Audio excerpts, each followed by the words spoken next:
ലോക്സഭാ തെരഞ്ഞെടുപ്പിനുള്ള സീറ്റ് വിഭജന ചർച്ചകൾ തുടർന്ന് പ്രതിപക്ഷ സഖ്യം ഇന്ത്യ.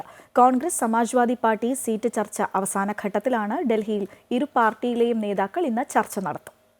കോൺഗ്രസും സമാജ്വാദി പാർട്ടിയും സീറ്റ് വിഭജനത്തിൽ ഏകദേശ ധാരണയിൽ എത്തിയെന്നാണ് വിവരം.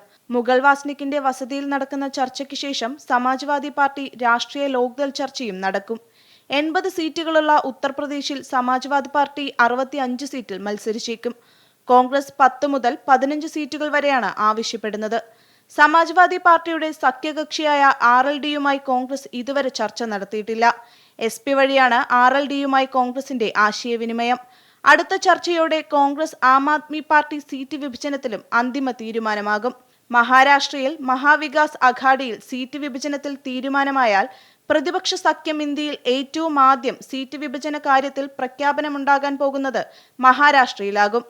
അതേസമയം മധ്യപ്രദേശിലെ സംസ്ഥാന കമ്മിറ്റി സമാജ്വാദി പാർട്ടി പിരിച്ചുവിട്ടു. നിയമസഭാ തെരഞ്ഞെടുപ്പിൽ മത്സരിച്ച സമാജ്വാദി പാർട്ടിക്ക് കനത്ത പരാജയമാണുണ്ടായത്. ഈ സാഹചര്യത്തിലാണ് സംസ്ഥാന കമ്മിറ്റി പിരിച്ചുവിട്ടത്. അമൃത ന്യൂസ്, ന്യൂഡൽഹി.